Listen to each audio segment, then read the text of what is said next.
evening, everyone. Just wait for Philip. Evening, everyone. Welcome to the first Cambridge Community Board meeting for 2025.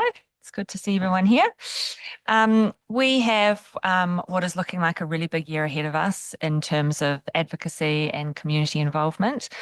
So soon the long-term plan will go out for public consultation. We've got the water reforms on the horizon, a really crucial time for the district in terms of how our water services are delivered. It's the 25th anniversary of the sister city relationship with Lurkenwa, and two members of our board, Alana and Philip, are heading over there for Anzac Day commemorations. The Leamington Domain upgrade is underway. The quarry hearing is soon for the proposed sand quarry on Newcombe Road. So there is a lot happening for us in this last year of our term. Before we start our meeting, as we always do with the karakia, I just want to acknowledge the passing of Judy Bannon. As you know, Judy, the board knows, Judy was very involved in the Cambridge community, and she served on the Waipa Networks Trust, and she was a Waipa District Councillor from 2013 to 2019. She was a permanent participant in our community board meetings, and I don't remember her missing many over this term or even the previous term. And I was talking to Councillor Pettit the other day, and he can't remember her missing any when he was the chairperson as well. So she was very involved. She was also really encouraging of women in local government, and we really appreciated that of her. We really miss Judy at our meetings, and I'm sure I speak on us all that we send our condolences to her family and friends, and also to her dear friend Margaret, who was here, who attended all the meetings with her. And we know, Margaret, that you'll be missing your dear friend immensely, and we are just thinking of you as well. So as I say our karakia, please remember Judy in your thoughts. Ki hora ti marino, ki whakapapa punamu ti moana. Hei huarahi mā tātou ia te rangi nei. Aroha atua, aroha mai, tātou ia tātou katoa. May peace be widespread. May the sea be like greenstone, a pathway for us today. Give love, receive love. Let us show respect for each other. Okay. Right, now we will open our meeting. Do we have any apologies? I can see that everyone is here. That's good. Can we move that everyone is here? I'll do that. Andrew will second. All in favour? Thank you. Right, disclosure of members' interests. Anything in the agenda today that anyone has any issues with, conflicts? No? Okay, that's good. Right, our public forum. So we have first Barbara Campbell from the Empire Street Markets. Welcome, Barbara. I'll just go ahead and introduce the board to you. I think I did that last time, but just for the benefit of others, you're welcome to have a seat. So for the Cambridge ward on the community board, we have Sue Milner, Alana Mackay, Elise Badger, and myself, Jo Davies-Colley, and our rural representative is Andrew Myers. And we have two Waipa District councillors that sit on our board, Philip Coles and the rural representative, Mike Montgomery. And then we have Kirsty here as council staff, and then our amazing governance team, Veronica and Debs. So nice to see you, Barbara, please.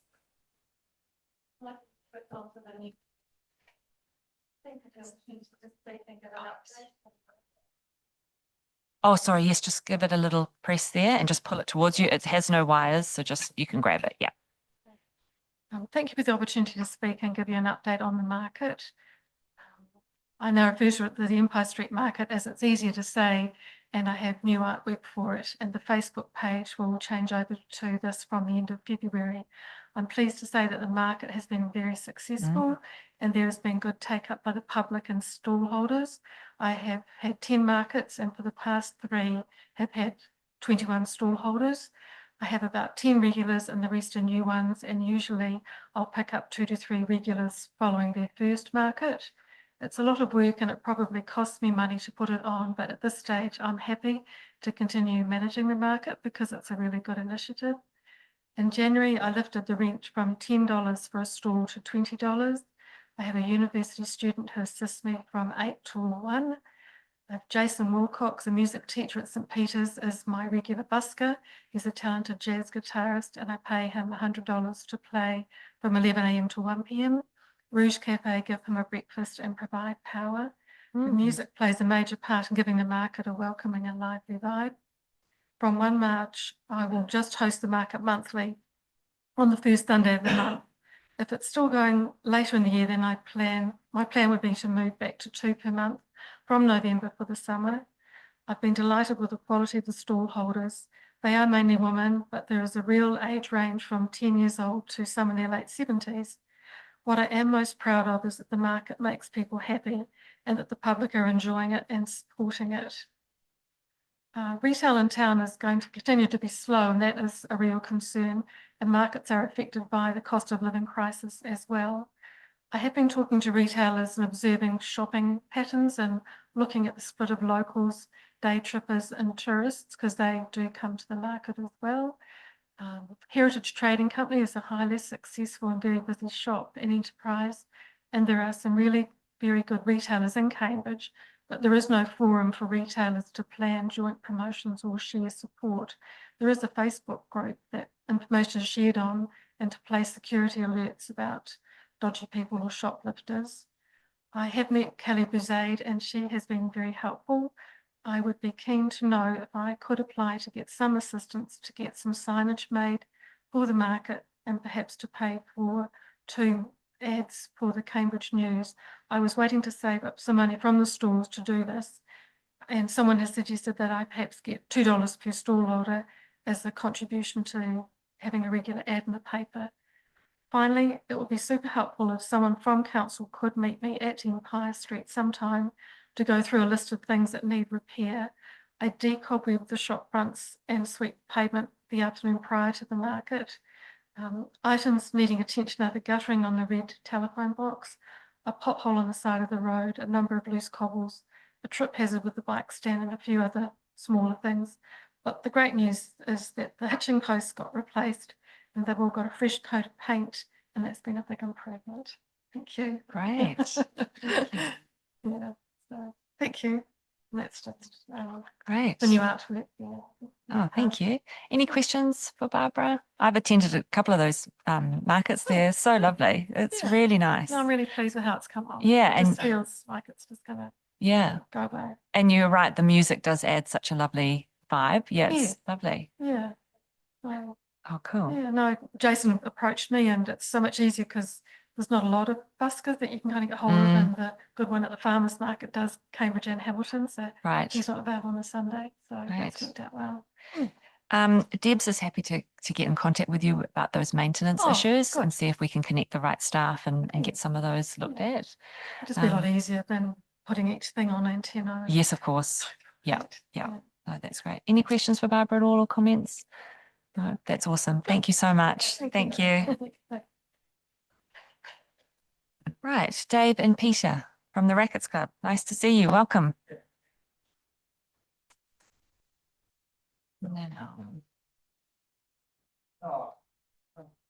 Thanks for your time to notice for us.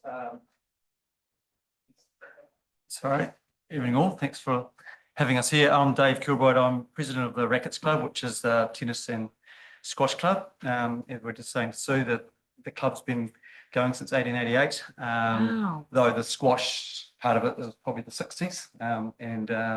And that's where the courts and the bar and kitchen area is, and changing sheds. And we've just got some big bold plans to refurbish this. Not a lot has been done since the 60s.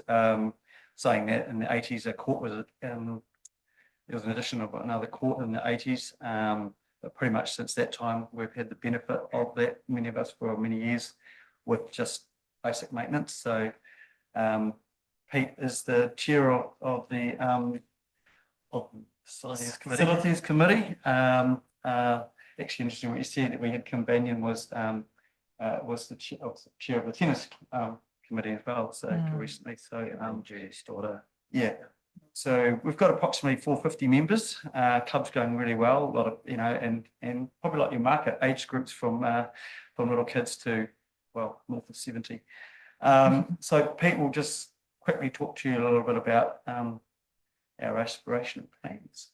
I think just like the markets, we're trying to make Cambridge have a community, and communities formed when people gather in a place on a regular basis to do things. And as market does, We have a lot of members that are coming to the club on a regular basis. I was one of them. 20 years ago, I moved to Cambridge.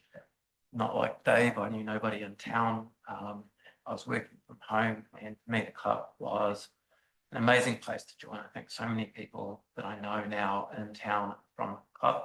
It's a complete cross section of the community, every kind of job, people from the country and in town. And it's a fantastic environment to be in. We coach a lot of school kids. We have school groups come in. There are holiday programs. There are a lot of regular events that are scheduled in the evenings and during the days. There are tournaments, regular inter-club competitions. A lot of people are coming to town to participate in these things. As Dave says, we've got a building from the 1960s that's pretty much been left untouched. It's got an original 1960s interior, which doesn't seem to be coming back into style. And we've got a very problematic roof. We are literally putting buckets out on a regular basis every time it rains in town. And that's a really big concern for us. So we need to deal with that. We knew that we needed to deal with that. So we've spent the last 3 years planning what we should do. It's a big, expensive job to replace the roof. We looked at it holistically. We thought, well, the club really needs a lot of work done to it. We've all gotten a good couple of decades of use out of it, and we'd really like to see the club set up to be fit for the next couple of generations, the school kids that are coming through, and you know, potentially their kids and their grandkids. We want to make sure it's fit for the future. And so we've thought about all of those things. We've had a lot of support from members that have enabled us to go out to Mr. Antanas, Our neighbour. our neighbour, who's also neighbour, and he looks across at the club every day. So he has a vested interest in making it the best that it can be. We've got So he did still plans. charge us. He did, but he also did put in Yes, a lot of work He did. over and above all of that. But I have sent these plans to all of you guys, so they'll be in your inbox. Yep. and That I've should be also there. got a handout that I'll pass Right. around afterwards with a few details about the project. So we've got some plans. We've had a QS report on it that puts the cost at around the $2 million mark. That's based on concept plans. We are now at the feasibility stage. We are trying to determine if we can get funding for this project. We are looking at fundraising from members. So far, we've had upwards of 60 club members pledge to the project.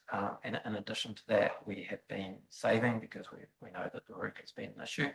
So we've got out of that $2 million budget, 139,000 pledged and saved Wow. to date. We've been having conversations, ongoing conversations with council staff members. They've been very helpful. In particular, we've been dealing with Aidan and Angela. We met them today. We're on a lease, so we own the building, but not the land, the Mhm. council land. So Yeah. some of the topics that we covered in that meeting today were around the lease. For us to do our capital project, we need to have a good long-term lease. Angela has talked about offering us a 2 or 3x, 2 or 3 5-year renewal option on our current lease, which currently expires at 31. We've also had a talk about, and we've made submissions in the Ahawaki spatial plan around how our club site fits in with the lake preserve, particularly from a pedestrian point of view. Pedestrian is very, very disconnected from a pedestrian's point of view. We've had a number of thoughts about how that could be improved. And one of the factors in that, and with the club renovation and also with the club roof, are the trees that are on our southern. Gum side, your gum trees on the Edge. southern side. So we Mm. sit on Thornton Road above the lake.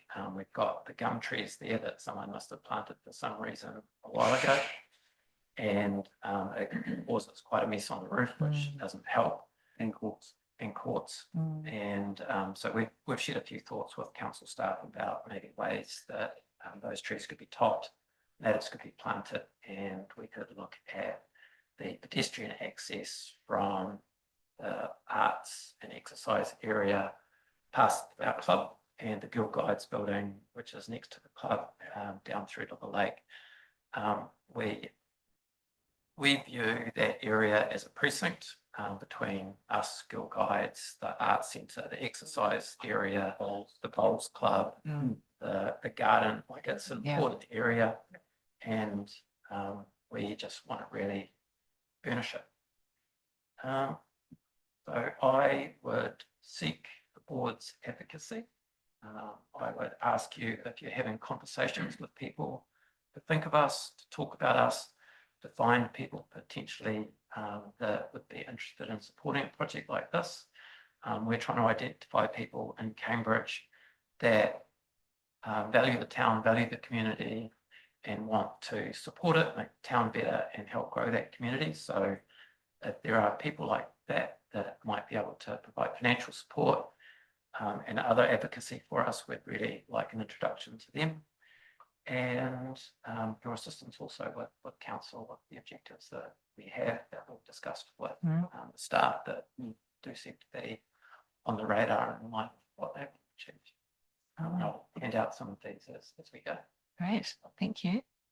Amazing. Any questions, Sue? Just get that microphone on before you start. Yeah, how old is your current building? So it's quite a recent one, so it doesn't have the advantage of a heritage listing at all. No. Right, because some of the other, like the bowling club does, yeah, so you don't have that. You think that a modern dish building achieve that? Well, some modern buildings do have heritage listings. You'd be quite surprised that just what does have a heritage listing. I'm not sure that we've got many modern buildings in Cambridge with a heritage listing, but there may be some. And sometimes it's just worth having a look if it, just see if there was, if it was built by somebody who was a well-known builder, or and what his other work was. Yeah. It may be worth. I've added it to my list. I think that's a good idea to look at. Yeah, and that's just thought. Mm. Because it's certainly on what is a heritage site right along that. Yes, That yeah, it's bridge. it's a very important Yeah, part of the Waikato. heritage. Yes. Yeah. So Thank you, Sue. Philip. Yeah, thanks for coming along tonight. It's great, and it was lucky for you guys that you had a meeting here earlier today. But so you mentioned the lease, your current lease expires in 31, and you've been offered 2 lots of 5-year. So there's 2 options. So we can continue with our lease to 31, obviously, but we've had other discussions with lots of grassroots and other funders, and obviously if they're going to put in a big chunk of money, they don't want it for a project that's 6 years' time it's disappearing. So, and the discussions today is our lease, they're going to look at it, but it was quite a long lease. Now it's changed to a maximum of 15 years for council leases, which will still be fine. So there's an option of we get a new 15-year one from now or soonish, or we get maybe just looking at the wording, whether we just get a couple right through renewal. So it won't go beyond 15, given the council's. Our the question- objective is to be able to go to funding organisations and convince them that we are going to be a long-term tenant on the site. So whether that's a lease or supportive letters from council, those are the things that we're trying to seek. Yeah. So the question was going to be that, so you'd be happy with that, getting that sort of thing. And the other question is that I've noticed you have sports clubs come and stay there, Yep. which brings money in for the club Right. and also the community. Yeah, Mm. yep, that's right. How many teams a year do you get in that? We 'Cause have, I that's think, that's about good for the club and the 4 or community. 5 groups come through, and honestly, the renovations are kind of critical to keep that going. Just in terms of the things that need to happen, we really need to get the renovations done to achieve everything that's required to safely accommodate the people that are coming into town for those events. Accommodation is a real shortage, but they also bring money into the community, not only yourselves, but they don't. And also it's the environment that the club can provide. A lot of the people that are coming up, for example, to Māori Cup, you know, they're looking at Airbnbs and book batches, that kind of stuff. The schools that are coming and the organisations that are coming to the club are staying Marae style in the club. They're using our kitchen facilities. They're sleeping on the floors. So when we've been developing these plans, they've been a real key part of what we look at. So we've been trying to find ways to isolate areas that they can sleep in so they can have privacy. We want to look at the cooking facilities that they have. We need to take care of bar facilities. There's lots of things around fire safety. And obviously it'd be nicer for them to be staying in a modern, attractive and accessible club. Currently, the club is not accessible. We've got steps at every door. When you can get inside the club, you'll need a very, very strong friend in order to get up to the second floor, which is where we have the bar and most of the viewing of the squash games are from. So part of the renovation plans that we're looking at are including a simple lift to help wheelchair and accessibility challenged people getting onto the second floor, which will probably include me very shortly. That's true. Thank you. Sorry, Philip. We've probably Okay. Thanks, guys. Really wonderful to see people like you taking charge of these sorts of things and developing aspirational visions for Cambridge and particularly for that precinct, I think. So just commend you both for doing the mahi and making good things happen in Cambridge.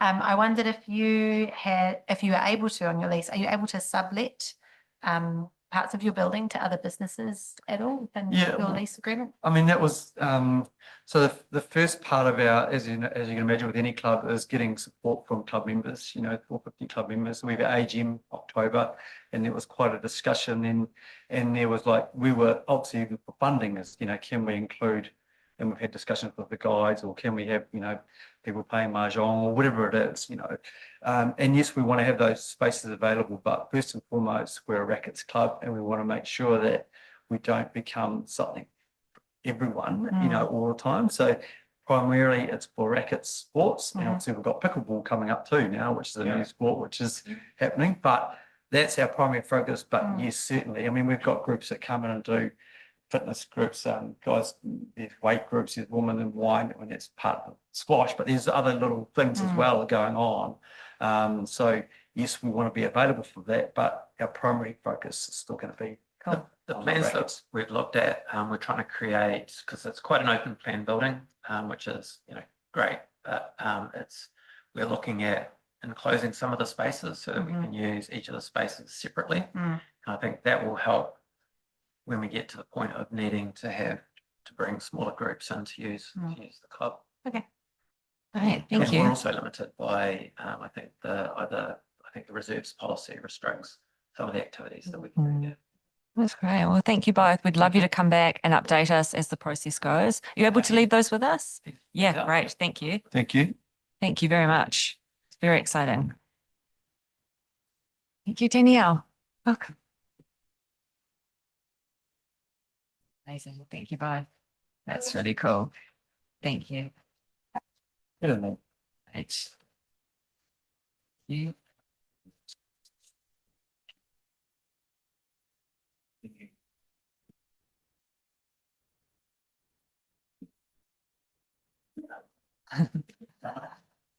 Nice to see you, Danielle. How are you? Happy New Year, Welcome. everyone. For 2025. I'm assuming that I'm on and Yes, working. you are. Okay. Yes, yes. Okay, great. I didn't expect to sit before you this evening. This is a little bit impromptu, but I went to a meeting last night that was held upstairs at Onyx, and there was a speaker there who had done some major engineering projects. And I'm not going to start beating around the bush now because you all know I'm quite a straight shooter. My level of disgust was very heavy because in his mentioning of conversation, he mentioned that last Friday, the final approvals for the section of land owned by St. Peter's and 3M for 310 houses was finally approved lock, stock and barrel by council last Friday. And I am here as a member of the community to ask a couple of things. Since the bridge hoo-ha last year, it would be twice a week. Somebody stops me in the street because I was the one that stood on the coffee table and asked the mayor some questions. It would be twice a week. Somebody stops and asks me what the hell's going on. They've all been told that it's off the table, and without exception, not one of them wants it off the table. And I don't know, I just ended up being a notable face to an issue, and so that's why they come up to me, but I can't tell them anything. And I realise they don't know anything either. And I go to a meeting last night and I want to know, what the hell is council doing approving lock, stock and barrel developments without securing greenfields for a bridge that we all agree needs to be built? It doesn't make sense.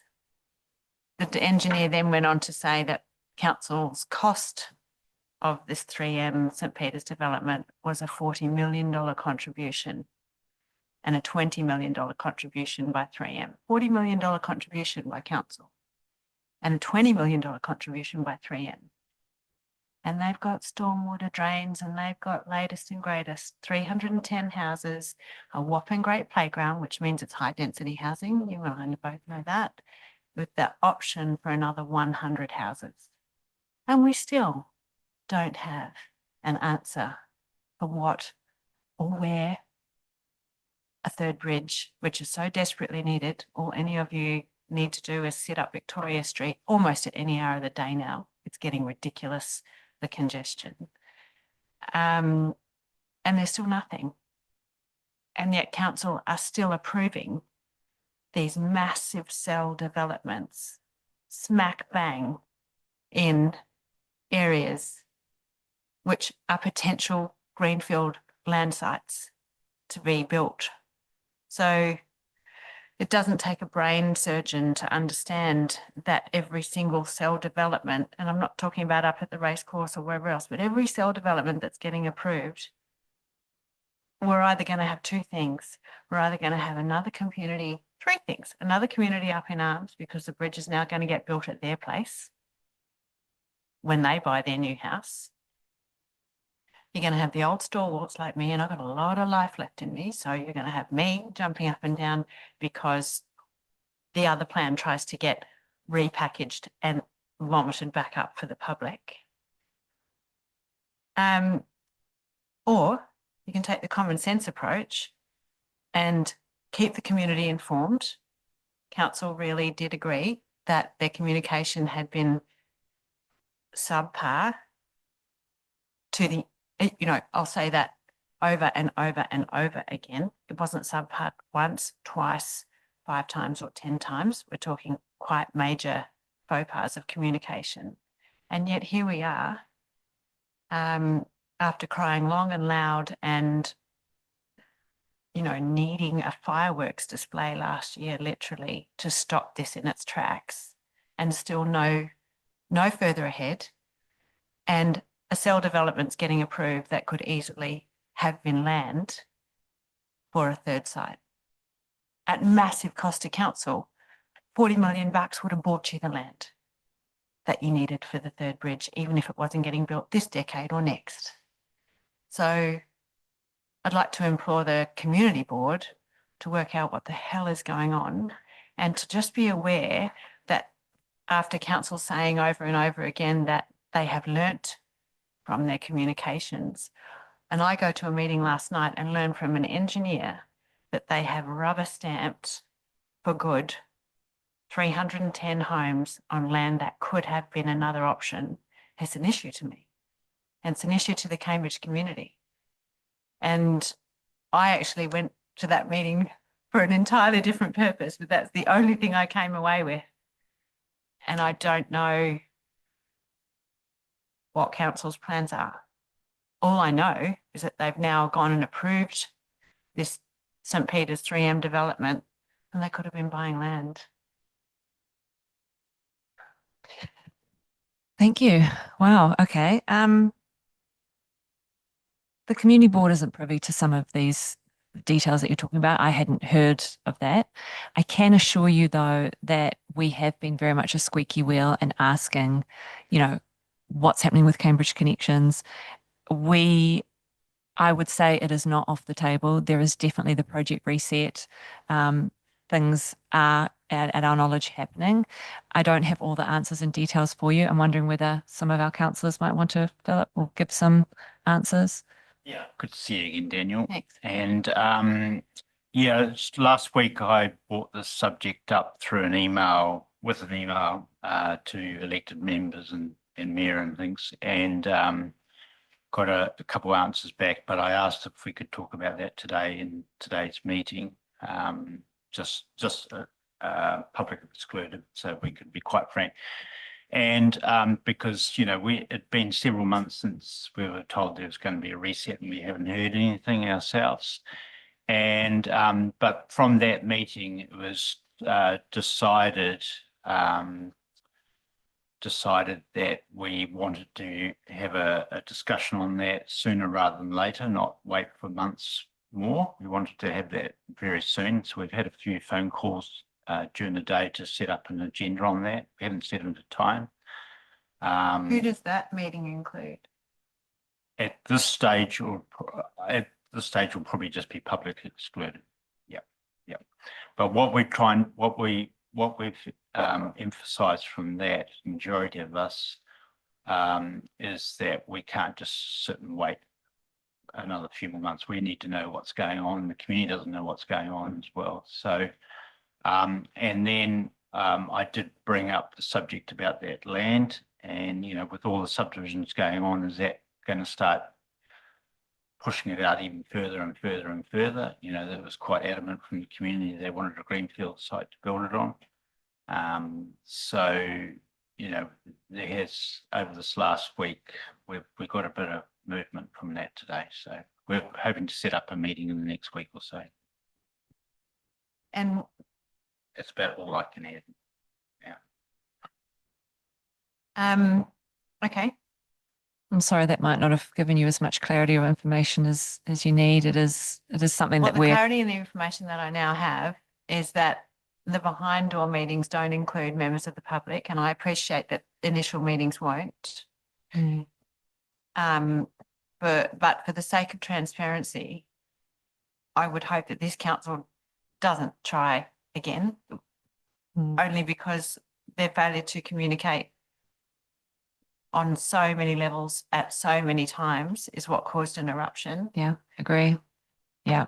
Philip, I'll just come to Mike first before I come back to you. Okay. Yeah, and we were asked today about setting up an agenda, and one of them was, how are we going to get this message out to the community? Because they need to be informed. We need to know what's going on. You guys need to know what's going on. So how are we going to do that, and when we're going to do that? So yes. It's just such an incredibly crucial issue. I couldn't believe my ears last night. Yeah. Can I just give my perspective on where Sure. council's at on this? So look, the councillors probably share your frustrations with how long this is taking. Okay, it's the first point. And I think council and councillors have been pretty forthright in admission of the failings of the Cambridge Connections project Mark 1. Okay. So that was, we asked for a reset of that. Staff came back to us with a reset proposal sometime last year, which we rejected, not being a big enough reset. We said we want a bigger reset, acknowledging how poorly we thought the first attempt went. And in and around that time, we've had a new chief executive come in. We've made it really clear to Steph that it's one of her key priorities is to sort Cambridge connections. Okay. And she's on board with that. She's been working in the background to find an appropriate person to run this work stream going forward, the major reset. Okay. And that process is reasonably well advanced. All right. Once that happens, and we have a person who's going to run it for us, and that's from a staff point of view, then the whole reset will be implemented. And I'm completely hearing you about one of the great failings of the first time was the lack of transparency, right? But then can you understand that I am fairly certain on behalf of a good portion of the community that raised the bridge issue. So I'm not speaking for them, but part of me is. I don't really think that this approval of this cell is a great example of reset. If your CEO is aware of how the transparency issue went, how the bridge issue failed, and my news that I received last night of council rubber stamping this last Friday night, is that an example of how well you think they're listening and how transparent you think they're being? That's a really technical planning issue, that one, because those growth cells have been cast for a long time. The bridge issue has too. Yeah. So the best answer for that would probably come from the experts who Just a understand yes the or a planning no would do. process. I asked you if that was an example of the transparency that you think the new transparency that you think council are offering. Denny, our public forum is, I'm sorry, you've been yeah, before, you're you quite know, right. yeah, it's not a time But to, I just feel. I just understand you feel are like frustrated. I've just been given rhetoric. I don't Yeah. feel like I've been given any, Yeah. given anything but rhetoric. And rhetoric is what got council in this space. Yep. Yep. Yeah. Agree. We'll come to Andrew and then we'll probably. Thanks, Danny. It was good to see you at the meeting last night. It was a Cambridge Property Owners Group Forum. I was there too. So what I took from that presentation was probably that the connector roads that they had built in that growth cell were large, and there's, no questions were asked. The plans weren't shown, but they're probably big enough to accommodate future growth and to accommodate a potential bridge. That was my take on my hope probably from it, and looking at the size of the scale of the works being done there, that's what I feel. So before we jump in and say that those 300 sections, which is a large number, are going to block any development, probably need to look at the plans a bit further, which I would like to do too, to see that there is room for connections. 310 homes that are not yet built, they're now going to be facing I get that exactly point. the same screaming point that we faced last year as residents. You've given us, That's the oxymoron of this whole thing. yeah, 100%. You've given us a lot to think about, and I'm wondering if we can go away, see if we can get some further information, perhaps, and come back to you. Yeah. Yeah, Okay. because we have some questions, obviously, on what you've brought us. So yeah, we need to really think Yeah. about that. Okay. Thank lovely. you so much. Thank you. Thank you. Right.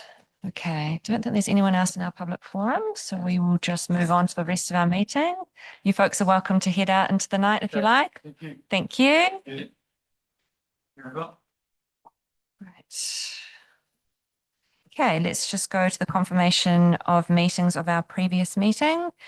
And our motion is that we confirm that the minutes of the meeting held on the 20th of November, which was our last meeting, is a true and correct record of proceedings. I'm happy to move that. Elise will second. All in favour? Say aye. Thank you. Right, plan change 25. Alice and Nathan, welcome. Nice to see you again.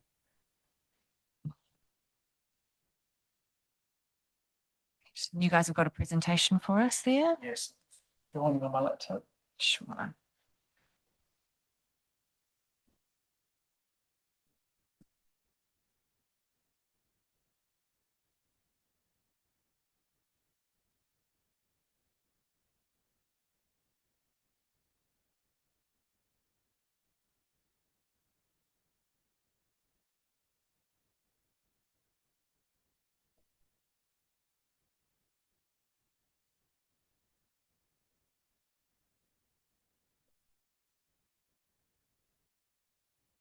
Thank you for bearing with. Not at Um, all.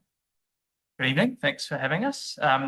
Today, we are here to give you an update on Plan Change 25 and inform you of the key changes that we've made to the draft rule set following our research and engagement over the past 6 months. You'll recall that it was in September last year that we presented our initial draft rule set to the board. So the full suite of changes, along with the reasons for them, has been included in the information package that was shared with the group via the memo that went out. Of course, we're happy to answer any questions you have as we go along. So just sing out. Just a very quick recap on our engagement, or sort of the pillars of it, so to speak, is we ran a Have Your Say page, which was open for public contributions, and that was a big success, we thought, with 70+ responses. We workshopped the provisions with NETAL and with Council's JMA partners. And we spoke with and held meetings and site visits with horticultural industry representatives, rural landowners and other stakeholders, including Council's own transportation team. So as a result of the information gained throughout that period, we've made a number of important changes to the rule set. So Alice will take you through these now in respect of artificial crop protection structures and shelter belts. Thank you. Alice. Thanks, Nathan. As Nathan said, we've done quite a lot of consultation in terms of engagement with different parties and looked at the feedback that was received. And in doing that, tonight we're sharing the major changes. There are a number of minor changes and consequential changes. All of that is contained in that document that you have received and the reasons for the recommendations that we workshop with the council last week. I think the major changes for the crop protection structures is setbacks and colours. So in terms of setbacks, when we came to you guys last year, we were recommending a 15-metre setback. So in terms of looking at that setback and in discussions with the different parties, it's quite through the feedback, it was clear that the community groups were supportive of the 15-metre setback, and that's setback from both road and internal boundaries. But the horticultural industry and orchard owners were concerned and raised concerns with us with regards to the excessiveness of that setback and the potential for there to be a functional loss of productive land if they're in terms of having to reduce the land available for their crop with regards to the 15-metre setback. Also highlighted it could possibly be contradictory to the national policy statement for highly productive lands. Now, we don't totally agree with that because that land is still available, but can see their concern with regards to that being not available for their crop in particular, if they're wanting to have that crop covered. So in looking at what could be, how that reduction could occur, we have proposed now a 6-metre setback. That consideration has been in regard to the retention of the openness of our rural environment while enabling greater use of highly productive land. There and we've talked about this last time with regards to consented orchards with artificial crop protection structures within the district. We revisited what their setbacks were, and on average they're 6 metres. Also that as recommended last year, the colour for vertical cloth was dark green and black, so those colours are quite environmental, sit within the environment comfortably, and that the operational maintenance of either the structures or shelter belts can still occur within the boundaries of the property with a 6-metre setback. And then finally, we also looked again at the district plans of other councils with regards to what their setbacks, and there's quite a variation in terms of their setbacks, but the 15 metres was on the high end of what setbacks were being offered, what proposed. So that's the rationale for now recommending a 6 metre setback rather than the 15 metres. The second key change is colours. And regarding the colours of the vertical, as I said, we are still recommending that those be limited to dark green and black. You'll see on the slide, I took a Sunday drive, I suppose you'd say, over to the Western Bays to have a look at the colours. We had been told by the industry that blue was being used. So I had a drive around and there discovered a number of blue screens. That's one of them. And white screens. We do have white screens here as well, but that just gives you an example of that blue, which I think is not sort of what we would be anticipating in terms of where we've got to with our recommendations for the plan change. And I think also that the controlling of specific colour is important to manage the visual amenity for the rural environment. And then any other colour can be then assessed on its merits through a resource consent in terms of its location and how it will look in its setting at the time through a resource consent. So that is why, again, we're recommending the dark green or black. There are other colours as well as the blue. There is a lighter green. There are 1 or 2 of those in our area, but that lighter green is also more fluorescent. So that's why we're using the word dark. The other colour that we have been that has been highlighted to us is the use of transparent cloth. So it doesn't actually have a colour per se, but it's known in the industry as transparent cloth.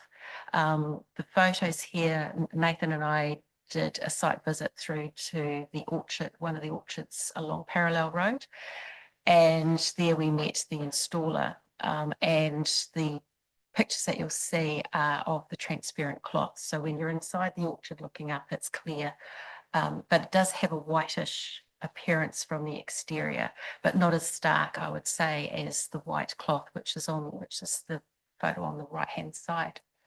That cloth is now, we understand, being used in all artificial crop protection structures being erected for kiwi fruit. May not be used for other crops, like the installer said, for avocados, for instance, they would still stick with a white cloth. But we know it's being used, so it is important to, and it's important to actually have it recognised because we specifically list colours.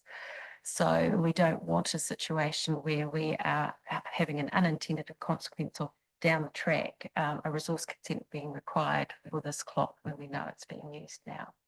So that's the other change in terms of using transparent as a word. And then the third one is that we've talked to utility operators and we've altered the setbacks for the gas line and electricity lines. Alice, are you happy for questions during, Yes. or would you prefer after? No. Okay, I think Philip had one. That's artificial crop protection structures in So a nutshell. I'll go to Philip first, Sue, and then straight to you. It's not really a question, but there was also a red that you mentioned the other day too, as a colour. Oh, yes, we understand that there's red down in Otago, Yeah. but we haven't seen it. But it's encouraging that both growers and the community or the neighbours and things like that, that there are other colours that can be used that work, effectively as well compared to just the white. So that's correct, isn't it? Yeah, I mean, the growers have been quite clear to us that their optimal colour for the sides of their structures would be white. That's the best growing colour. But they understand the amenity and the environment that they're in, that they're accepting of the dark green and black. the They exterior. can work with that. That would still work effectively for them. Yes, but one thing that we have recommended is that if you've got a block and you've got two artificial crop protection structures next to each other and those sides don't have any exposure to the exteriors of that property, that they could be white or another colour. But it's really so that the appearance from the exterior is managed. Philip, Sue, just pop that mic on, Sue, so we can hear you. Yep. Oh, sorry. When I was going through this last night, and quite a lot there, and something that stood out when we were talking about shelter belts, proximity to overhead power line. Frequently the term came up, power co, as though it was shorthand for power company. No, it's not. It's a company. I know it's a company, Yes, except that round here, power co is not a company. it is. It's one of them.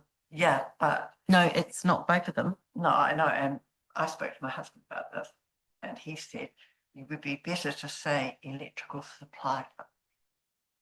But Yes, because this area is primarily the Waipa. it's Waipa Networks. Yeah. Yes, and we understand that. Yeah. We just wanted to highlight who we had specifically spoken to. So you've spoken to PowerCo. We invited and have sent information to all Okay. network Yeah, it was utility just that we- operators. Yeah, PowerCo is the company that has come back. right. It was just that, this, a lot of this area is not covered by I PowerCo. totally understand that. And that's why I And- thought we were doing something that's covering this area. So we have taken on board the industry information from a supplier. As part of PowerCo. That's right. The other supplier hasn't responded to our invites. That would be Waipa Networks. Or Correct. So this is where the technical information has landed. right. And then once through a formal submission period, Waipa Networks could make a formal submission. They're always welcome to contact us. This is all on the website. It's all public. Yeah, information. It was just that people get seeing it, as my husband just said, and he actually suggested what it should be saying was electricity distribution board. That's a good, Safer term, mm, would cover all. yeah, some good points. Thank you, Sue. I'll come to Elise now. Thank you. Thank you. Appreciate that you haven't approved blue as a horizontal, as a vertical screen color. Is there a reason why transparent is not approved as a vertical screen color? The industry only talked about it being on the top, and that I think we did talk to them about the sides and it wasn't. Yeah. orange. As I understand, the transparent cloth it's so thin because it can't carry pigment like a white cloth. It lets in more light, but then it doesn't provide as effective wind shelter. Shelter, So that's right. the white is as good as it gets in terms of The the sun density of getting it. through. While they wouldn't. Great. Any further questions, Andrew? Are we talking about the height of the structures yet, or are we coming to that? So the height of the structures haven't changed. So the height of the structure was, Some of the growers have asked to allow up to 9 metre height, and they do need these structures at 9 metre high. And you've made a rule to cap it at 6 unless you get a resource consent. So can you comment on that? yep. So, yeah, sorry, I shouldn't say, yep, sorry, that sounds so informal. I beg your pardon. Yes, we did talk to the industry about the height, and there is a variable in terms of what height, but our understanding was 6 was acceptable for the average. And so it is felt that anything above that, needs to be further consideration through a resource consent on that. The consented structures that are out in our district at the moment are roughly 6 metres. So that's sort of our benchmark for that. When you make these new recommendations, is there a chance for people to come back and feedback on what they think about the changes? So not in an informal way as we had done in September or October. It is not intended to do another round of engagement in that sense. It is geared for this to be notified in the second quarter of this year. So all of this information, as I said previously, is on the website and available. So all the recommendations that we've got to now and that have been shared with the elected members and themselves is available for people to look at. We are in communication with the key landowner groups and the orchardists and horticultural industries. And so they were aware that we were sharing with them the information with the councillors last week, and we intend to go back to them and share the information. But in terms of progressing this, the next stage we would say would be formal submission process once notified. Great, thank you. Any further questions? Alison, Nathan? No, that's great. Thank you very much. Okay, so we Great, can- carry on. Yes. we can carry on. Yes, I'm saying carry on. Oh, yeah. Yes, thank you. Carry on. Right, so I'm now moving into, Sorry, and just we've got a bird's eye view of the transparent. Oh, This is yes. The white coverings just from the ground there. so that's Kaipaki Road and Parallel Road, just to give you, so the Kaipaki Road is an older orchard, and then the newer orchard on Parallel Road, just to give you that sort of concept of the difference. Thanks, Nathan. I'd forgotten about that No, slide. They said I. I was so keen to move on to shoutabouts. So I think the one of the key things changes for shoutabouts is we are now recommending that the proposed shading rule be deleted.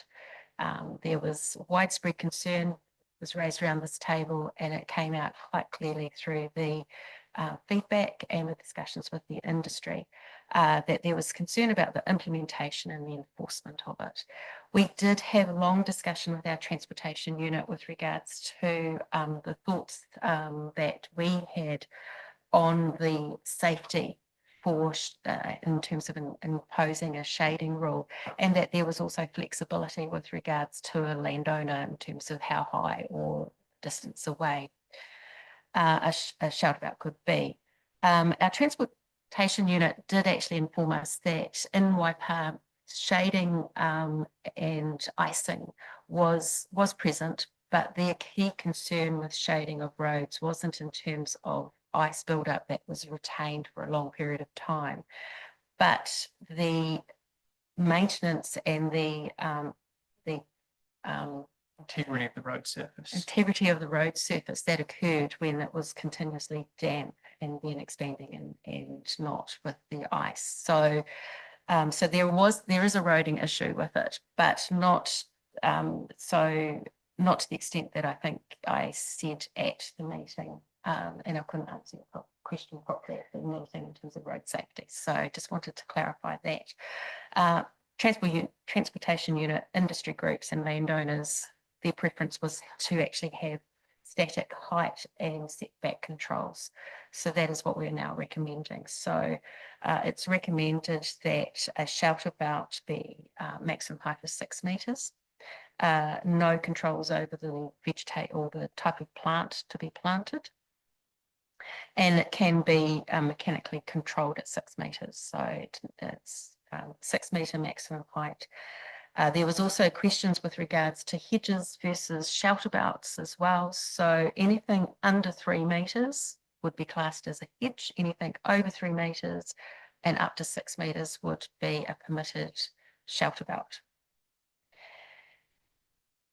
Then we move to the setback. So the setback is being recommended to be rolled back to 4 metres from road and internal site boundaries.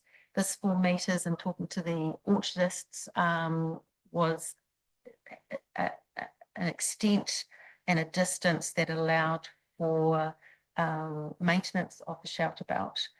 So the tractors and the movability between a property boundary and the shelter belt of the machinery. And then having a setback from the road avoids the safety effects that which our transportation unit also highlighted that occurs in the rural environment with regards to using road booms or the road when cutting the shelter belts. So having the maintenance contained within the road boom. There was also a lot of not that much feedback, but some feedback about what does the maintenance rules sort of entail with regards to the term vegetation. And those rules, we have now proposed clarity for the word vegetation, so that will mean that any branches, limbs, trimmings or fallen trees on an adjoining property are to be removed, not leaves or twigs. And then the last setback suite would be that under the district plan presently, shelter belts and plantation setbacks from urban areas and Marae development zones was 30 metres. We have transferred that over. We don't think that is now necessary because we have proposing a setback rule and a height rule for shelter belts. So that is proposed, recommended to be removed. And again, our network utility operators sought setbacks from electricity lines and gas pipelines. So we're proposing those as well. So that's shelter belts.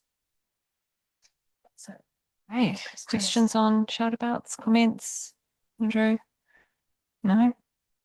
thank you very much. I'll pass to Nathan for our other key changes and to wrap up. Thank you. Thank you, Alice.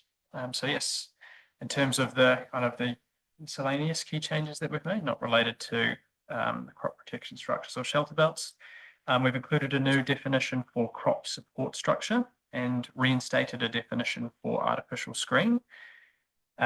These are basically the result of information provided by the horticulture industry about the range of shelter and support requirements for different crops. So in relation to crop support structures, the industry noted that their activities often involve the construction of open structures on which crops grow or are supported, a frame or a pergola, for instance, and that these structures were not being provided for through the initial draft rule set. So in response, we've included a new definition for crop support structures being an open, uncovered structure on which plants are grown. These structures are permitted in the rural zone as accessory buildings to farming activities with height and setback controls to align with those for the artificial crop protection structures, being a maximum height of 6 metres and a minimum 6 metre setback. And the 6 metre maximum height allows for some flexibility depending on what crops you're growing. We feel that adding those specific provisions for the crop support structures removes ambiguity over whether those structures are anticipated and permitted as part of an orchard operation. Moving now to the reinstated definition for artificial screens. The artificial purely vertical screens may be used instead of an artificial crop protection structure. So provisions specific to these screens are required in situations where only the vertical screens are proposed to be established. Just to note as well that feedback from orchardists is that artificial screens continue to be used in conjunction with shelter belts and artificial crop protection structures for wind protection, screening and security. So you'll often see a combination. And finally, the provisions and assessment criteria for artificial crop protection structures in special landscape and view shaft areas have been deleted, and the existing controls and assessment criteria applying for buildings have been extended to cover those instead. So that kind of just ensures an aligned approach in managing and assessing those structures in the landscape and view sharp areas. So that's that. Slide forward. And yeah, so on the left, you can see a picture of an artificial screen, just the vertical. And then on the right is the kiwi fruit crop support structures there. Yeah, just the plants growing on them. So in terms of looking ahead, so we'll be updating the other ward committees and boards this month. In February and March, we'll be finalising the plan change documentation. Section 32 evaluation report goes to iwi authorities prior to notification 2, as required by the RMA. And we're aiming for a resolution to notify at the June meeting of Council's SPNP committee. So there you go. Thanks. Thank you. Any final questions, Andrew? In the public forum, we had Danielle saying that the council had fallen asleep at the wheel and, you know, forgotten to allocate space for bridges and so what. But I've had feedback from growers and people involved in this consultation that, you know, your council's getting in early and can see that the future will bring these issues to a fore. So, you know, they understand that and we're trying to all work together to get something agreeable. So, you know, well done on that and looking forward to the future. Thank you. Thank you. Thank you. Anyone else? Mike? No, that's great. Thank you so much. Thank you That was very some much. good for your info. time this evening. Thank you. Right. Melissa, we welcome Melissa for our LTP update. Oh, sorry.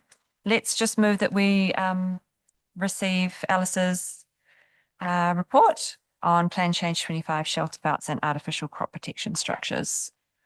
Mike's going to move there. Elisa's going to second. All in favour? Right, carried. Thank you. Melissa and Kirsty, welcome for our LTP update. Thank you. Nice to see you both. Yeah, so just an update since the last community board meeting in November. I feel like there's been quite a bit happening, but when is it not? So, yeah, I guess the focus on the work since November has really been around finalising the draft budget position. So we did that at a council meeting in December, the 17th. Then that enabled staff to go away and basically develop up the detailed financial position and the draft consultation document over the Christmas break. And that was along with kind of a full package of material was presented to council on the 29th of January for formal adoption for auditing purposes. So we've still got quite a long way to go, but we are currently in auditing phase of the project. The next key milestone, which I'm sure the community board is particularly interested in, is the consultation phase. So we'll be seeking approval from council on the 19th of March to go out to our community. And yeah, an informal adoption towards the end of June. So yeah, that's kind of a high-level summary of where the project's at, but I'm happy to take questions. Questions? Andrew? With the wastewater done well, you know, if that gets Waikato Wastewater, WWD, what W? If that gets taken out, how does that affect the long-term plan, or it doesn't, or it does? Can you explain it to a NIMBY? So we've made the assumption at this stage through the long-term plan that waters will be it's budgeted in for the full 9 years. We're still going through a process around Waikato Water's done well or water's done, local water done well. But we are looking to kind of pull the two pieces of the puzzle together through the consultation document. And if the council decides to take on one of these joint initiatives for the wastewater, the water, what happens to the LTP? Does it get reconsulted or taken apart and redone, or how does that work? So there is a possibility that we will have to go through what's called a long-term plan amendment process. So that will be in the new financial year. It's something that's required by legislation if we were going to be making a significant change to our long-term plan. But we're kind of just waiting to see what the legislation comes out with over the next few months.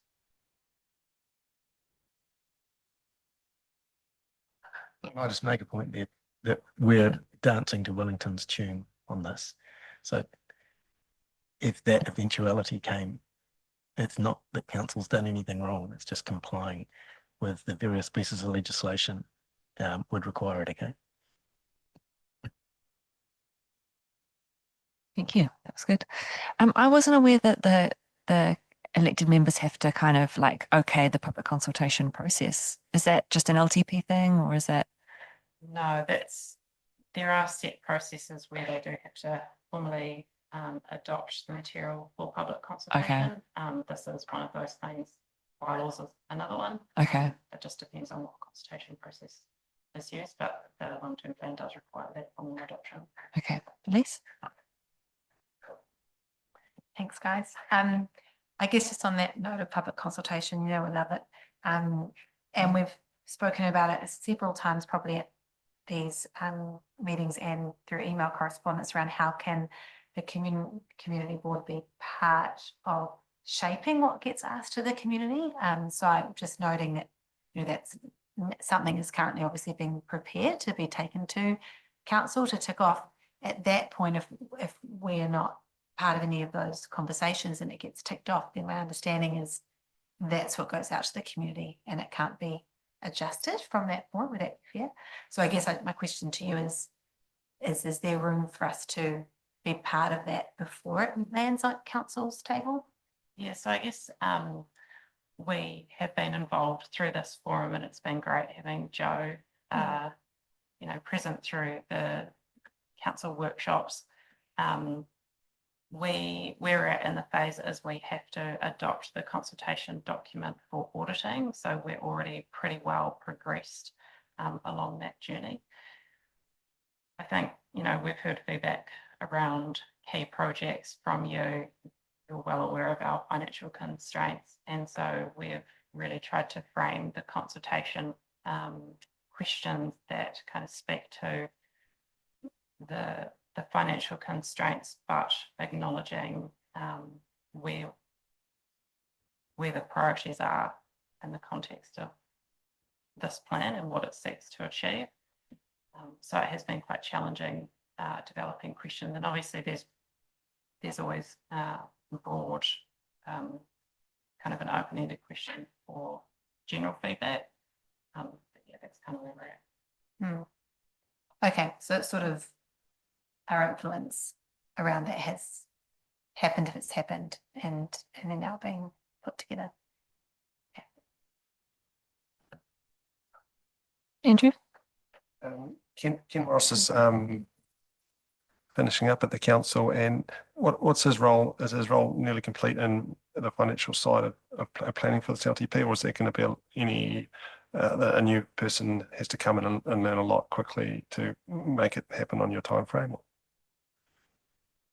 I don't think that's really an answer that we can respond to through the chair. In terms of the LTP responsibility for delivering the LTP, that sits with strategy. And so as business owner, that sits with Melissa and myself as the group manager responsible. Obviously, there's a significant financial component and Ken and I have been working very closely together.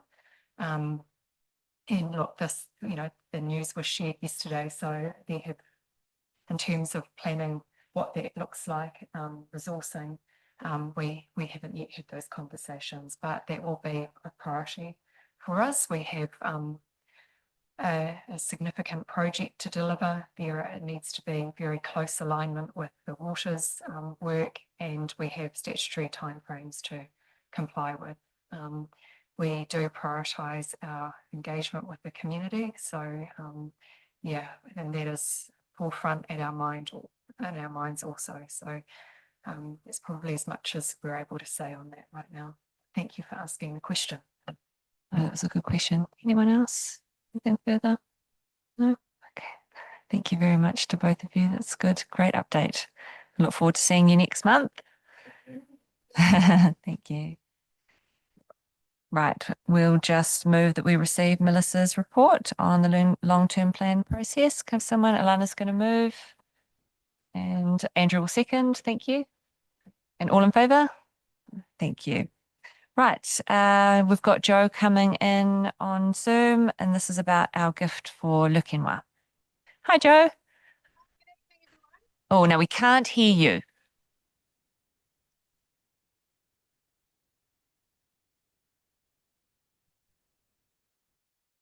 No, still nothing.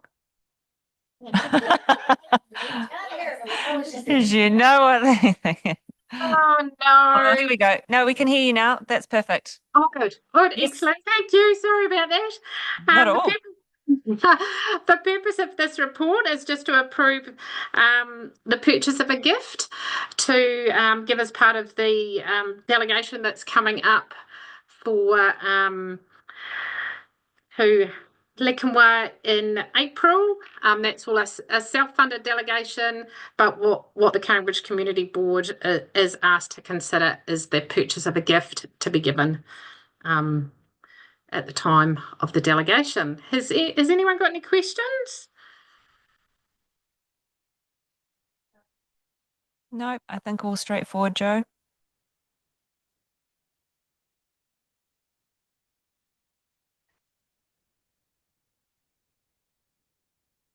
No, that seems fine, Joe. No questions from us. Right, so there's just the recommendation in the report there. Okay. Right. Mike Montgomery is happy to move that we receive Joe's report and that we approve payment of up to $200 for a gift to the delegation to take to Le Quinois in April of this year. And Mike Montgomery is moving and a seconder, Elise, all in favour? Great. Thank you. Thank you, Joe. Thanks. Right. And we'll stay with you for the Treasury report. Thank you. So the Treasury report for the period ended 31st of January is included in your agenda. Did anyone have any questions on anything in there? No, it looks like that's all fine. Right. So just that recommendation in there again. Oh, Les just had one question. It wasn't a question, it was a suggestion that we return a couple of items back to uncommitted funds. One was that $3.99 remaining from a type form to do with probably Survey. currency, and the 86.96 because I can't find a receipt for it. So let's just be a donation towards. Right. We'll get those tidied up. Lovely. Thank you. Great. So our motion is that we receive Nada Milne's report for the period ended 31 January 2025. I'll move that. And Alana is happy to second. All in favour? Great. Carried. Thank you, Joe. Thank you. Great. Right. Let's move through now to board members' reports from meetings attended on behalf of the Cambridge Community Board. Elise, can I start with you and go that way? Yep. Okay. Oh, that's good. Alana? Thank you. There's been a number of Le Quinois meetings, as you would expect, with the delegation coming up, both with the members of the association and specific people that are going on the delegation. Philip and I also met with Cambridge High School yesterday with the students and some of the teachers that will be in Le Quinois at the same time as we are. So we're just hoping to work together if we can.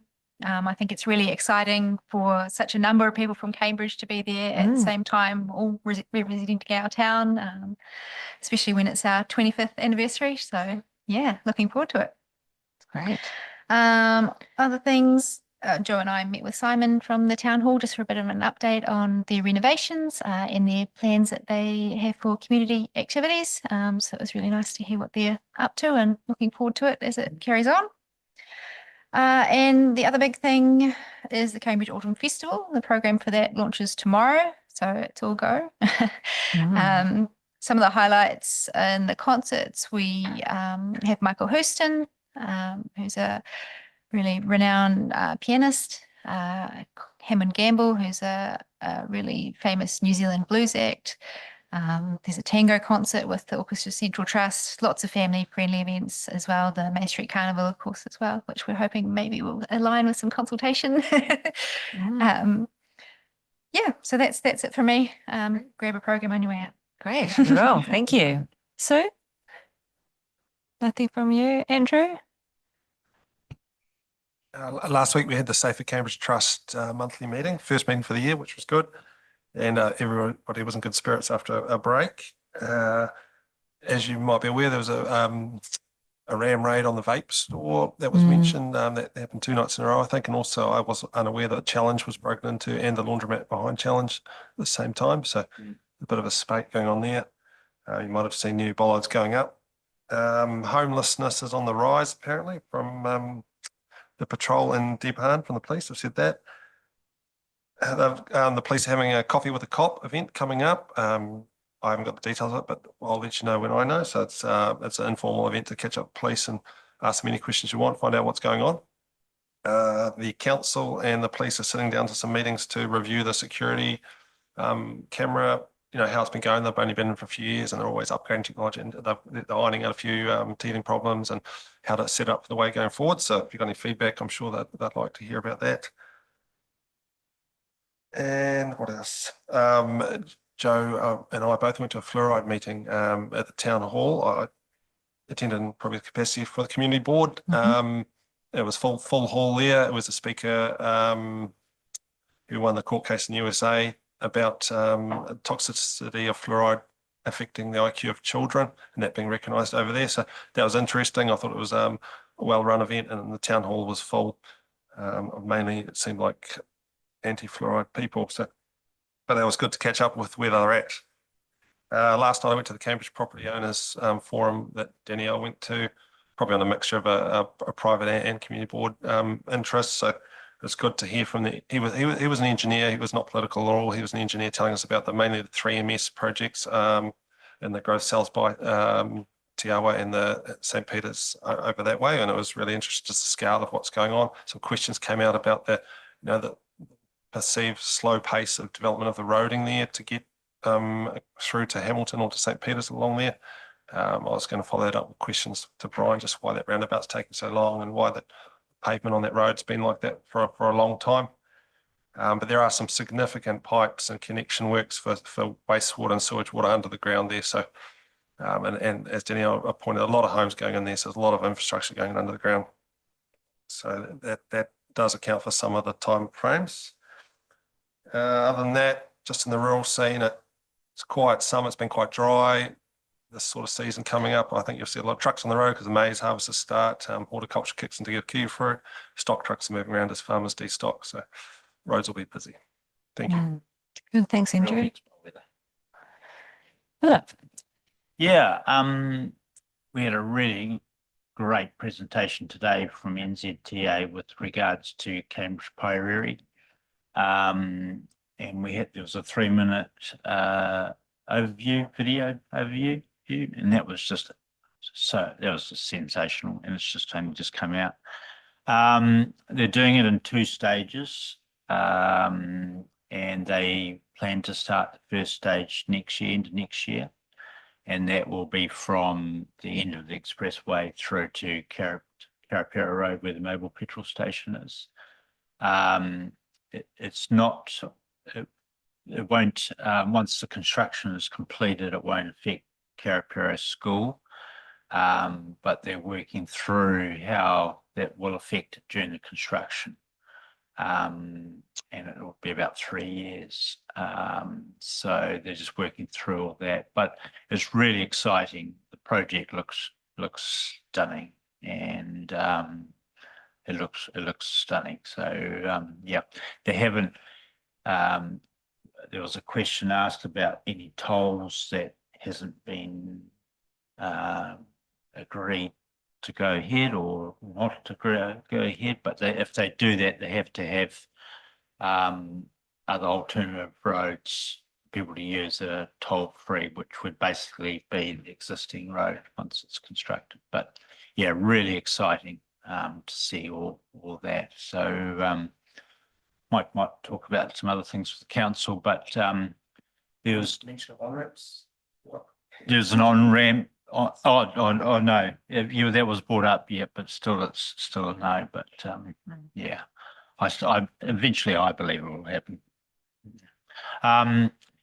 There was 2 official openings on the weekend. Sue was at one. I'm not sure if you're at the other one.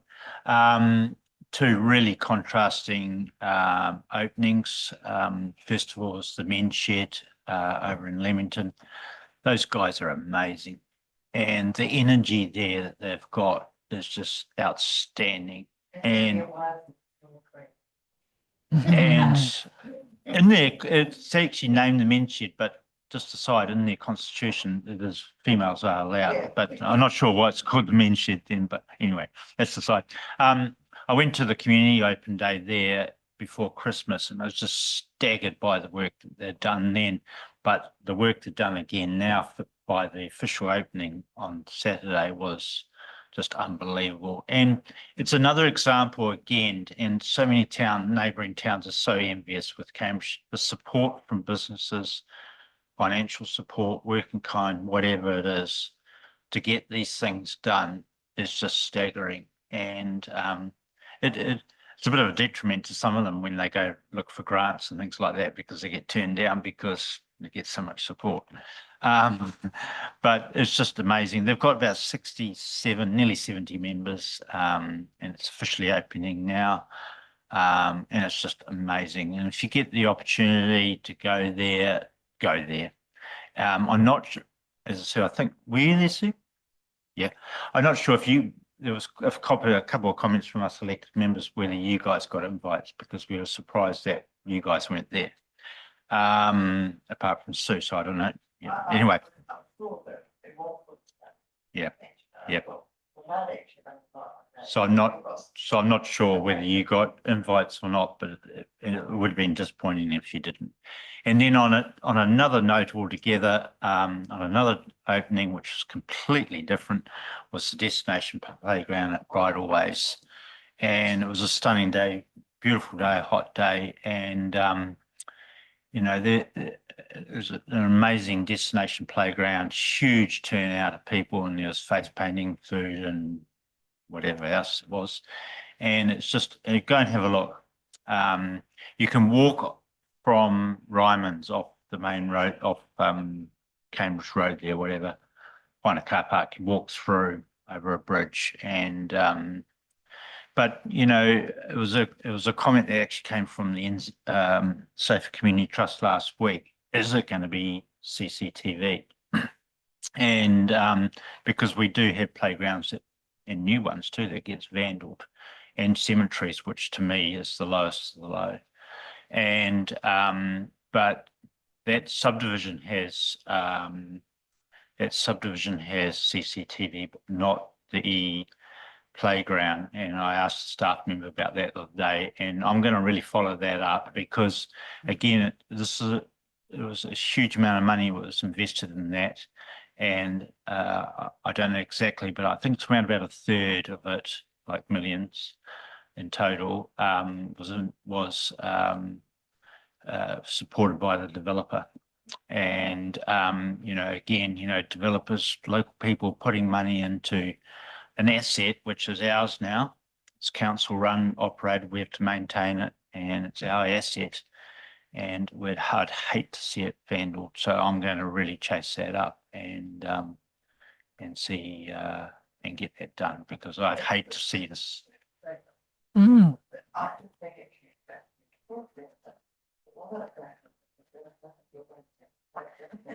Mhm. Yeah, well, you got Tiawa across the road. Yeah, but you know, you got people living there. It's a destination thing, but we're also, as you all know, creating a network of cycle and walking tracks so people can get there on their skateboards or whatever. But Thanks, Philip. so you had LTP, but Mike, you might want to add something. Yeah, I just went back through the last couple of weeks of meetings. I just fill in any gaps. It's pretty early in the calendar year, so we've only really had two. So 5th of February, we had SPMP. Couple of points out of that, the Lake Roto Reserve Management Plan, which I see you guys have been discussing whether you may or may not put a submission on. So you're obviously well aware of that. Yep. The second thing was a bit of talk about the future proof fast track development. So, you know, the fast track development legislation that's allowing these projects to advance fast. There's 3 in Waipā. There's Cambridge to Periri, there's the Southern Links joining through the expressway, and there's this one, the future proof area, which is, it's everything north of the Southern Links link road. Some developers have got their projects on the list to fast track development of that. Okay. Yeah, sort of on the fringe of Hamilton, basically. And it doesn't directly concern Cambridge Community Board, but it's something to be aware of, because it's there's quite a lot of complexity in there around, because it's in Waipa, but it's serviced out of Hamilton, and so there's strategic land agreements and so on about at what point land will move out of Waipa and into Hamilton City Council, and there's issues around servicing the land and paying rates and stuff. So there was a bit of talk about that. Okay, so I don't think you need to directly know about it, but just sort of aware that that's one of the fast track things that's happening, and it's technically in our patch. Then last week we had workshop and briefings day. Plan Change 25, that's the shelter belt one, was a big one. You've just had the same presentation, so you're up to speed on that. The local water's done well. We had a public airing of where the council's at on that, and this is probably a good one for you to know about, because this is going to go, I've been going to talk about this 2 or 3 times now, but now the rubber's meeting the road. This is going out for public consultation pretty soon. Okay, so it's we are required to have a water service delivery plan lodged with central government by, I think, September this year, and we're required to look at options. Okay, now you will have seen in the long-term plan that we've done thus far that status quo was sort of just all right, but we were beginning to get into trouble on both balance sheet. We were running out of borrowing capacity in future years, and we were running into affordability constraints for waters. There's this kind of benchmark that 2% of the median house income gets spent on waters. Okay, and we're actually breaching that in latter years. So status quo not really viable, and our LTP was showing that. So we had a variety of options that we could look at. One was to create our own council controlled organisation, just Waipa Water, basically. And the key point there is it would allow us to access more funding from the local government funding agency. So currently we're limited to 3.5 times our revenue. A properly governed and managed waters entity is allowed to go to 5 times, which takes away your balance sheet problem that we're looking at. We had this consultants called Martin Jenkins take a look at our options. They thought that local CCO was sort of a reasonable backup option, but the other 2 wider ones, so the taking in other territorial authorities, had advantages that going alone didn't. Yes, so the 2 that we were referring to, the Waikato Hamilton Waipa is being called the sub-regional option, and then the Waikato Waters Done Well is, well, we're actually calling it that. That was the original piece of work that came out of the iwi Letters Forum, and then the mayors got together and put this piece of work in. It's been going for about a year or so, working out the Waikato Waters Done Well. Hamilton City had to move out of that and go it alone with Waikato because of particular issues they had. So Waipa at that point got basically had 2 options where we could, coalesce with our neighbours, and so we've been spending quite a bit of time considering the pros and cons of each scenario. Okay, no decision's been made. It's being made later in this month. I think 26th of February. 26th of February is decision point. And that's decision point for what we go out and consult with. So this has to be consulted with the community. Okay. There was a public workshop where Susan actually went around the room. The direction of the indication of preference for council laws was to go with stick with the Waikato Waters Done Well model, but with a really clear view that the end game is a completely joined up Waikato Waters CCO, which is taking account of all the councils in the Waikato and leveraging off the advantage of you've got the whole catchment from Taupo to put Waikato in, because that's where all our water's coming from. About 9 councils in total. So, yeah, decision's not made, but that was sort of the indication of direction. Okay. So this will be quite a big discussion point. Probably, I suspect still the community's not very up to speed with what's happening. The general feeling is still that it's gone away, and it hasn't. So we've been doing a bit of sort of awareness raising about this, and so will the other councils. But that's going to hit the ground pretty soon. Okay. Any questions on that? Because it's quite a big topic. Yeah.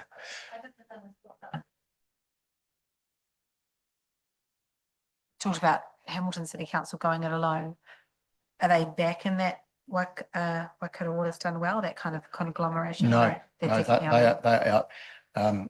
I'll spare you the details, but because yeah. they had to move a little faster than Waikato Water's done well, Okay. was looking like it was moving, and they had their own issues. that Are they the meant only council who wouldn't be in Waikato? Well, Hamilton and Waikato went Those together. two. Yeah, because Okay. Waikato was being serviced by Watercare out of Auckland, Okay. and Watercare terminated their contract. So Okay. they both had reasonably Fast. pressing need to move Yeah. faster probably than the rest of us did.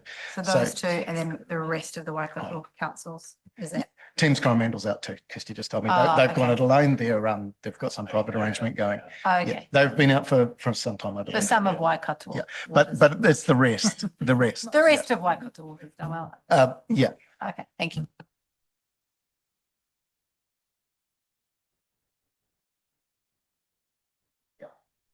So the rest of Matamata, Piauka, South Waikato, Taupo, Otahonga, Waitomo, Waipa, Matamata, Piauka. and look, the way this a CCO would work is it would be an asset owning CCO. So all our water assets would transfer to this company that we are shareholders in, and we control via a shareholders council, where we would be setting our expectations of a corporate style board who would run the water delivery, the water service. Who runs the CCO? Like, are there councillors on the board of a CCO, No, or is it all no, privately Not run? allowed to be. Yeah. It's expressly prohibited under the legislation. You know how I said that the local government financing authority agency are letting it go to 5 times. That's a reasonably high level of debt, and they're doing it on the basis that it is a commercial entity governed professionally by professional governors, not punters like me, who are placed there. So you're not allowed to be councillors. The shareholders council at this stage, I believe, is proposed to be the mayors of the territorial authorities. They'll be on this council, and there's a process for setting a statement of expectations to the board, and the board bouncing back a statement of strategic intent, and that sort of thing will happen every year. It's kind of like if you look at the state-owned enterprises, the Crown entity model. It's like that. The shareholding minister says, you know, what they want, and a professional board does it. It's sort of similar to that. Yeah. Okay. Any other quick? Oh, Just about, I read the public link about the Joe sent us, which was good. You know, in our LTP, we've got significant rates increases, and just reading about these new water CCOs, the Hamilton and Waikato and Waipa options said a 10.2% increase per annum for the water to the consumer, and the other model was 5%, I think. So that's per annum every year. I think it was 4.6 average rates increase over 10 years. In Waikato Water's done well. Yeah, the sub-regional model was 10 something, and that's average over the whole period, 10 years. which that actually I mean that makes the case for why we're doing this. Water's affordability is becoming a really serious issue, and it's a combination of ever increasing standards that you're required to meet for drinking water and wastewater disposal, and aging infrastructure. A hell of a lot of this stuff got built after the war, and it's kind of all getting old at the same time. But you know how I said it was beginning to show in our LTP as well. We were seeing balance sheet problem and affordability problem. It's no different under these CCOs, and those numbers, yeah, they're quite startling, right? Yes, as long as people are aware of that. And the other thing it said that there's no real measurable efficiencies from going to this model. It said 1% per year, which is very hard to measure, isn't it? So what is the advantage? Yeah, there's I won't go too much into this because it's for the consultation, but kind of this is a good group just to sow the seeds of ideas. In the sub-regional model, they've assumed in their forecasting, their financial forecasting, no efficiency gains because they're growth councils. They're mostly sort of focused on growth. The smaller councils, they have assumed a 1% efficiency gain, both on capital delivery and operational. That's year on year. The experts tell us that should be easy because of the inherent inefficiency of running all these little orders businesses that we currently do. And so that the streamlining that should be available should comfortably do 1%. Okay, there's a whole bunch of historic reports that all identify at least those kind of savings. So that's the justification for doing it. Yeah, I was kind of hoping you'd see a 10 or 20% saving. These 1%ers were built into the financial modelling just to say what it would look like. Worst case scenario. Well, it's to test. There are all these affordability metrics, financial sustainability metrics under the legislation we have to meet, and it was to test those, and it was comfortably making it. So yeah, sure, we'd be hoping for a lot better, right? Yeah. Anything else? Okay, there's consultations coming, and it's really good. You guys you're at the ground level of knowing it now. And the final thing that we did at the workshop briefings day was the economic wellbeing strategy got workshop with us. Now, I'm not going to talk about this because Kirsty knows 100 times more about this than I do, but this was the first the sort of sub-strategies to fall out of Bahuaki, basically. Have these guys seen it or not? Are they going to? Yes. Talk about being thrown under the bus. Yeah. Yes, you will see it. We'll be going to feedback in May, June. Yeah. Okay, that's me. You're up to date, I think, from everything we've done so far this year. Deliberations on. Oh, yeah. We had the hearings for Aoaki in November, was it? 24th of November. Deliberations on Monday. Yeah.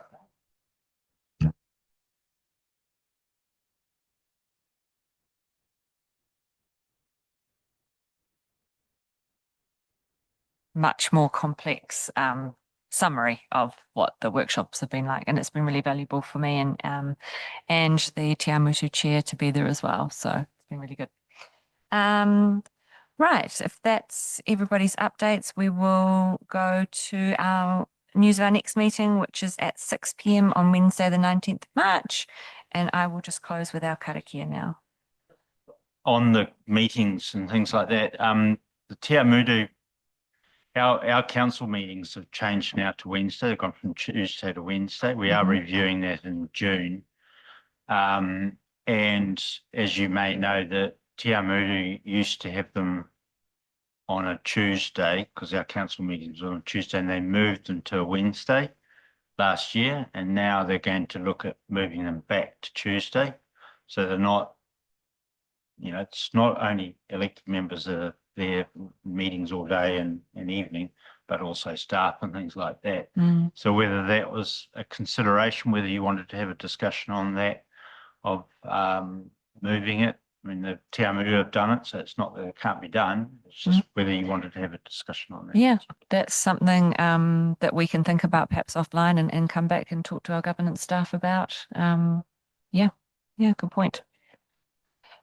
Yeah, I mean, you could talk about it in governance later on, but do you want to, It's not an agenda item, so we won't be talking about it now. It is because it's next meeting. No, moving our meetings is not an agenda item. So what we'll do is we'll talk about it and we can come back, have it as an agenda item and then do it properly. Yeah, and just see how our governance staff feel. But yeah, that is a good point though. I will be an apology for next meeting. I have a Fonterra meeting in Auckland. Okay. Yeah, I reckon. Okay, let's close our meeting, shall we? Right. Tipu hihiri, tipo rarama, tipo o ti whakaro, tipo o ti tangata, tipo o ti aroha, ko ene napo, I here nei I a tātou, mauri ora ki a tātou, haumie, huie, takie. Thank you, everyone. Our meeting is closed.